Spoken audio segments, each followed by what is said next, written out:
나치 독일이 무너지기 시작한 가상의 도시 팔켄하임은 10살 소년 조조의 고향입니다. 조조는 아돌프 히틀러를 상상의 친구로 두고 있지만 자신의 신발끈도 제대로 묶지 못하는 아이입니다. 그는 나치 이념에 철저히 세뇌된 열혈 신자로 전쟁 중 나라를 돕고자 열망합니다. 그래서 그는 친구 요키와 함께 히틀러 유겐트의 하위 조직인 융볼크에 가입합니다. 그들은 클렌젠도르프 대위, 그의 부관 프레디 핑켈, 그리고 독일 소녀 연맹을 담당하는 프라우라인 라흠이 운영하는 캠프에서 주말을 보냅니다. 아이들은 아이들 크기에 맞춘 제복과 특별한 단검을 받고 수류탄 던지기, 참호파기, 지도 읽기, 가스 방어 등 다양한 활동에 참여합니다. 소년들은 이러한 훈련에 참가하고 소녀들은 상처 치료, 침대 정리, 그리고 어머니 역할 준비를 배웁니다. 조조는 유대인 묘사나 책 불태우기 같은 활동에서는 뛰어나지만 맨손 전투에서는 겁을 먹고 몰래 도망쳐 나이든 소년들의 눈길을 끕니다. 소년들이 살인을 배우는 시간이 다가오자 10대들은 조조의 망설임을 알아차리고 그에게 토끼 한 마리를 안겨주며 시범을 보여달라고 합니다. 조조는 겁먹지 않았다고 맹세하지만 결국 실행하지 못하고 토끼를 놓아주려 합니다. 하지만 한 10대가 토끼가 도망치기 전에 붙잡아 직접 죽이고 조조의 실패를 조롱합니다. 조조가 작은 토끼처럼 겁쟁이라는 뜻에서 그들은 그를 조조 레비띠라 부르기 시작하고 이는 조조를 속상하게 만들어 숲으로 도망치게 합니다. 나무 뿌리에 앉아 울고 있을 때 상상의 히틀러가 나타나 토끼가 사실 매우 용감하다고 말합니다. 토끼들은 매일 당근을 구하기 위해 야생으로 나가며 잡히지 않도록 교활해야 한다고 이야기합니다. 힘센 토끼가 되라는 격려를 받고 조조는 캠프로 돌아와 클렌젠도르프가 아이들에게 수류탄 던지기를 가르치는 현장으로 갑니다. 조조는 그 옆을 지나가다 그의 손에서 수류탄을 훔쳐 달리며 숲으로 들어갑니다. 그러나 수류탄을 던질 때 엉성하게 던져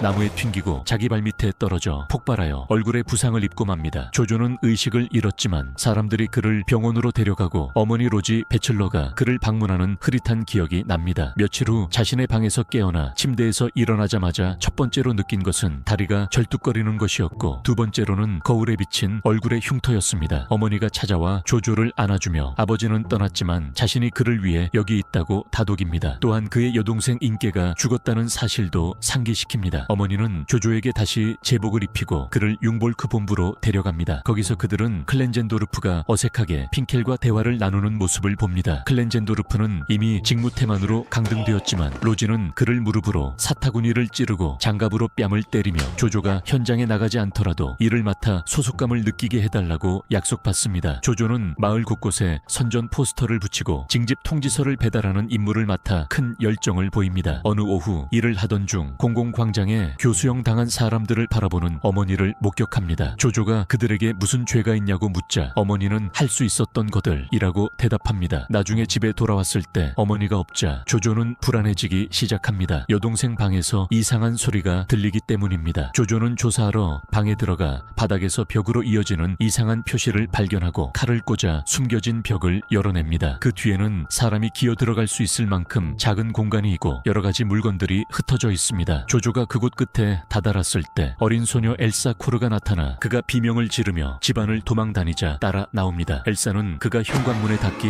직전에 붙잡아 벽에 밀어붙이고 자신의 단검이 그에게 있음을 보여주며 자신이 유대인임을 고백합니다. 엘사는 로지가 자신을 집에 숨기도록 초대했다고 설명합니다. 조조가 그녀를 다른 사람에게 말하면 엘사는 조조와 로지가 자신을 도왔다는 사실을 말할 것이며 그로 인해 모두 죽게 될 것이라 경고합니다. 엘사가 자신의 칼을 가지고 다시 은신처로 돌아가자 조조는 방으로 달려가 상상의 히틀러와 함께 자신의 선택지를 논의합니다. 조조는 협상을 해야 한다고 결론 내리고 주방칼과 냄비를 가져와 스스로를 보호한 뒤 여동생 방으로 돌아가 엘사에게 다른 곳을 찾아 살라고 말합니다. 하지만 엘사가 갑자기 뒤에서 다가와 주방칼까지 빼앗고 그를 방 밖으로 밀쳐내자 조조는 다시 겁을 먹습니다. 조조는 다시 상상의 히틀러와 상황을 논의하고 엘사가 경계를 풀도록 안전함을 느끼게 해야 한다는 결론을 내립니다. 저녁에 로지가 돌아오자 조조는 위층에서 이상한 소리를 들었다고 말하지만 그녀는 쥐소리일 거라고 합니다. 로지는 조조를 재운 후 엘사를 찾아가 더 조심하라고 당부하며 무슨 일이 생기면 자신의 아들보다 엘사를 선택할 수 없다고 말합니다. 또한 밖에서 누군가 싸우고 있는 한 나치가 지고 있다는 점을 상기시킵니다. 다음날 조조는 다리 치료에 도움이 될 수영장에 갑니다. 거기서 클렌젠도르프와 핑켈이 나란히 앉아 로지를 두려워하는 모습을 목격합니다. 어머니가 떠난 후 조조는 그들에게 다가가 유대인을 발견하면 어떻게 해야 하냐고 묻습니다. 그 답은 게슈타포에 신고하는 것이며 게슈타포는 그 유대인과 도운 사람들을 모두 죽인다는 것입니다. 조조가 유대인을 어떻게 식별할 수 있냐고 묻자 묻자 클렌젠도르프는 모르겠으니 누군가 그에 관한 책을 써야 한다고 답합니다. 집에 돌아온 조조는 다시 엘사와 대화하려 합니다. 서로 고자질하면 둘 다 곤란해진다는 점에서 교착 상태임을 지적하고 자신이 유대인에 관한 폭로책을 쓸 수 있도록 정보를 제공하는 조건으로 엘사가 집에 머무는 것을 허락하겠다고 말합니다. 엘사는 동의하며 자신의 사람들이 조조와 똑같다고 설명하지만 조조가 믿지 않을 테니 농담 삼아 그들은 음식에 알레르기가 있는 돈 욕심 많은 악마라고 말합니다. 조조는 그녀가 자신을 속여 음식을 가져오게 하려 한다는 것을 금세 알아챕니다. 조조가 아리아 인종이 우월하고 유대인은 약하다고 설명하려 할 때 엘사는 그를 붙잡아 입을 막고 흔들며 유대인들이 결코 약하지 않다고 말한 뒤 은신처로 돌아갑니다. 저녁에 로지가 돌아와 벽난로에 무언가를 태우고 와인을 따르며 음악을 틉니다. 로지는 연합군이 이탈리아를 점령하고 다음은 프랑스가 될 거라며 매우 기뻐합니다. 조조는 그녀가 나라를 반대한다며 언쟁을 벌이지만 로지는 대화를 짧게 끊고 밥을 먹으라 합니다. 로지는 배가 고프지 않다며 밥을 먹지 않고 조조는 그녀가 음식을 엘사를 위해 남겨두는 것 같다고 생각해 남은 음식을 자신이 먹기로 결심합니다. 조조는 아버지가 여기 계셨다면 자신을 이해해 주었을 거라고 생각합니다. 조조가 아버지를 너무 보고 싶어 하자 로지는 남편의 재킷을 입고 얼굴에 재로 수염을 그려 그가 어머니에게 그런 말을 하는 것을 꾸짖습니다. 남편의 목소리를 흉내내며 자신이 최선을 다하고 있으니 자신을 잘 돌봐달라고 부탁합니다. 그 후 음악을 크게 틀고 조조와 함께 춤을 춥니다. 다음날 조조는 엘사에게 유대인들이 사는 곳과 유대인 여성이 알을 낳는 곳을 그리라고 연필과 종이를 줍니다. 엘사는 그림을 그리기 시작하지만 가족에 관한 질문에는 답하지 않습니다. 그러나 그녀는 저항군과 싸우고 있는 약혼자 네이선에 대해 이야기합니다. 그녀가 조조에게 준 그림은 그의 머리 모양을 그린 것으로 유대인들이 사는 곳이라고 말합니다. 조조는 계획을 떠올리고 네이선인 척하며 엘사에게 이별 편지를 쓰고 읽어줍니다. 엘사는 물론 믿지 않지만 약혼자의 이름이 그렇게 끔찍한 말과 함께 나오는 것을 듣고 상처받습니다. 그녀는 급히 은신처로 돌아가고 그렇게 상처받고 인간적인 모습을 본 조조는 자신의 행동을 후회합니다. 그래서 그는 네이선으로서 새 편지를 써서 이전 편지는 거짓말이며 여전히 그녀를 사랑한다고 씁니다. 엘사는 고마워하며 앞으로도 편지를 더 가져다 달라고 부탁합니다. 둘은 자신들이 속한 편에서 누가 더 유명하고 중요한 사람들을 많이 말하는지 겨루는 게임을 하고 엘사가 예수를 언급하며 이깁니다. 어느 날 조조와 로지는 강가를 산책하며 로지가 예전 이곳이 얼마나 달랐는지 이야기합니다. 항상 사람들이 모여 춤추고 사랑을 즐겼던 곳인데 조조는 이를 못마땅해 합니다. 로지는 아이들이 정치에 대해 이야기하지 말고 놀며 나무를 타야 하며 모두가 자유의 표시로 춤을 춰야 한다고 생각합니다. 조조는 이에 반대하며 자전거를 타고 달아나고 로지가 뒤따릅니다. 그들이 길에 도착했을 때 우울하고 패배한 표정의 병사들이 탄 트럭이 집으로 돌아오는 모습을 봅니다. 기분이 좋지 않은 차에 집으로 돌아온 조조를 엘사가 이상한 환상 이야기를 들려주며 기분 전환시키려 합니다. 조조는 그녀와 함께하는 시간이 점점 즐거워지고 따뜻해지지만 상상의 히틀러는 그의 독일인 뇌가 흔들려선 안 된다며 꾸짖습니다. 조조가 잠든 후 로지는 엘사와 시간을 보내며 그녀가 곁에 있어주고 여자로 성장하는 모습을 볼 수 있어 기쁘다고 말합니다. 자신의 딸과는 그럴 수 없었다고 덧붙입니다. 다음날 조조는 융볼크 본부로 가서 클렌젠도르프와 핑켈이 긴장된 분위기 속에서 가까이 대화하는 모습을 발견합니다. 조조는 유대인에 대한 폭로 기사를 쓰고 있다고 말하지만 둘은 믿지 않고 웃어 넘깁니다. 클렌젠도르프는 자신과 핑켈을 위해 만든 화려한 제복 디자인을 자랑합니다. 그 후 조조에게 새로운 임무를 주는데 전쟁 물자 확보를 위해 고철을 모으는 일입니다. 로봇 복장을 입고 거리에서 걷던 조조는 어머니가 반나치 전단을 나누어 주는 모습을 보고 군인으로 합격한 친구 요키를 만납니다. 조조가 유대인을 붙잡았다고 말하자 요키는 숲에서 한 명을 봤다며 별일 아니라고 말해 조조에게 많은 생각거리를 줍니다. 집으로 돌아와서 바로 엘사를 찾아가 발견한 색연필을 건네지만 나치와 유대인이 친구인 것은 불법임을 상기시킵니다. 엘사는 조조가 실제 나치는 아니라고 지적합니다. 그는 자신을 해치지 않았고 그저 소속될 곳을 찾는 외로운 아이일 뿐이라고 말합니다. 둘은 의견 차이를 인정하고 동의하지 않는데 합의합니다. 엘사가 자신이 얼마나 더러워졌는지 깨닫자 조조는 그녀가 방을 나가 목욕하도록 허락하고 인깨의 옷도 빌려줍니다. 둘은 함께 저녁을 먹으려 할 때 누군가 문을 두드립니다. 엘사는 급히 은신처로 도망가고 조조가 문을 열자 헤르만 데어츠가 이끄는 게슈타포 요원들과 클렌젠도르프, 핑켈이 나타납니다. 그들은 조조에게 전단지를 가져와야 했다며 변명을 하는 듯합니다. 게슈타포는 즉시 집을 수색하며 데어츠는 조조에게 어머니가 왜 하루 종일 자리를 비우는지 왜 제복에 단검이 없는지 묻습니다. 엘사가 인깨의 옷을 입고 나타나 그녀인 척하며 나서서 동생이 귀찮게 해서 단검을 가져갔다고 말합니다. 그래서 게슈타포는 게슈타포가 그녀의 방도 수색했다고 합니다. 데어츠는 여전히 의심하며 그녀의 신분증을 요구합니다. 엘사는 서랍에서 인기의 신분증을 꺼내 클렌젠도르프에게 건네주고 그는 그녀에게 생일이 언제인지 묻습니다. 엘사는 정확히 대답하고 클렌젠도르프는 그녀를 풀어줍니다. 그러나 데어츠가 조조의 폭로책을 보고 끼어듭니다. 게슈타포는 책을 들여다보며 유대인을 악마처럼 그린 그림을 보고 웃음을 터뜨립니다. 클렌젠도르프가 무심한 표정을 짓는 동안 엘사는 조조가 네이선이 죽어야 할 방법을 묘사한 부분에 도달하자 속상하고 배신감을 느낍니다. 혐의가 될 만한 내용을 찾지 못한 게슈타포는 떠나고 클렌젠도르프는 인기의 신분증을 엘사에게 조조의 칼을 그에게 돌려준 뒤 따라 나섭니다. 엘사는 서류에 적힌 날짜가 자신이 말한 것과 다르다는 사실을 발견하며 클렌젠도르프가 그동안 그들을 도와왔다는 것을 깨닫습니다. 조조는 인계가 죽었다는 사실을 아무도 모르니 엘사가 인계인 척하며 공개적으로 같이 살자고 제안하지만 엘사는 책 내용의 상처를 받아 더 이상 친구가 될 수 없다고 말합니다. 상상의 히틀러는 조조에게 엘사와 친구가 되려 하며 그녀가 좋은 사람이라고 생각하는 것을 꾸짖으며 우선순위를 바로잡으라고 소리칩니다. 음식을 구하러 나간 조조는 공공광장 교수대에 로지가 교수형 당한 모습을 발견합니다. 충격에 휩싸인 그는 로지의 다리를 붙잡고 울며 신발끈을 묶으려 하지만 실패합니다. 수시간 동안 시체를 바라보다가 칼을 손에 쥐고 집으로 돌아오며 로지의 죽음을 엘사의 탓으로 돌리고 그녀를 찌르려 합니다. 엘사는 그의 손을 간신히 막아내고 조조는 그녀를 긁는데 그칩니다. 다시 울기 시작하자 엘사는 그를 불쌍히 여겨 위로합니다. 그녀는 로지가 저항군의 일원이었음을 항상 알고 있었지만 자세한 내용은 모르고 조조의 아버지도 저항군에 싸우고 있다고 말합니다. 하지만 로지가 조조가 상처받지 않도록 다르게 이야기했다고 고백합니다. 엘사는 또한 부모님이 강제 수용소로 끌려갔기 때문에 둘은 서로밖에 없다고 털어놓습니다. 조조는 거리의 쓰레기통에서 음식을 찾아다니며 도시가 날마다 더 파괴되는 모습을 목격합니다. 조조와 엘사는 함께 식사를 나누고 조조가 쓴 가짜 네이선 편지를 즐기며 일상을 시작합니다. 어느 오후 연합군이 히틀러의 자살을 기회로 삼아 공격을 개시하면서 도시는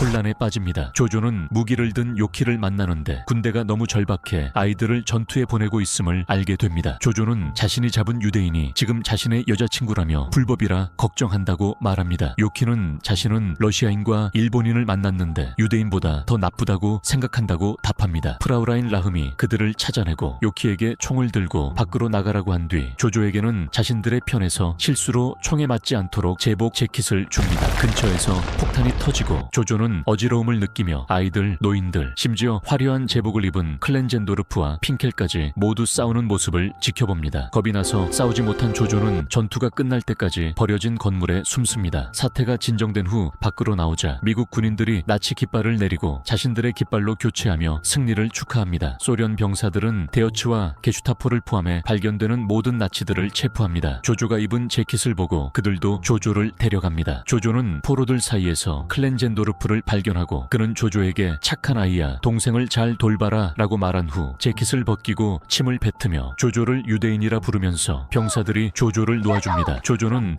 클렌젠도르프가 총살형을 당하기 위해 끌려가는 모습을 지켜봅니다. 집으로 가던 길에 조조는 요키를 만나는데 요키는 어머니에게 안기러 간다며 조조의 여자친구가 이제 자유로워질 수 있다는 말을 합니다. 그 말을 들은 조조는 엘사가 떠날지도 모른다는 생각에 낙심해 급히 집으로 달려갑니다. 조조는 엘사에게 독일이 전쟁에서 이겨서 떠날 수 없다고 거짓말합니다. 책을 뒤적이며 어머니와 새장 속 토끼 그림을 보고 다시 네이슨의 편지를 쓰는 척하며 엘사를 도시 밖으로 몰래 빼내는 계획이 있다고 말합니다. 엘사는 네이선이 작년에 결핵으로 죽었지만 그 편지들이 위안이 되었다고 고백합니다. 조조는 그녀를 사랑하지만 그녀는 자신을 형제처럼만 사랑한다는 걸 알고 엘사도 이를 인정합니다. 그래서 조조는 어쨌든 그녀가 도망칠 수 있도록 돕고 싶어 합니다. 상상의 히틀러는 실망하며 그를 설득하려 하지만 조조는 그를 꾸짖고 창문 밖으로 내던집니다. 엘사는 떠나길 주저하지만 조조가 격려해 마침내 밖으로 나섭니다. 그 순간 미국 깃발이 달린 차가 지나가고 엘사는 조조가 거짓말을 한 것에 화내며 그를 때립니다. 앞으로 무엇을 할지 고민하던 둘은 자유를 축하하며 춤추기로 결정합니다. 더 많은 영상을 보시려면 구독과 알림 설정을 꼭 해주세요. 시청해주셔서 감사합니다.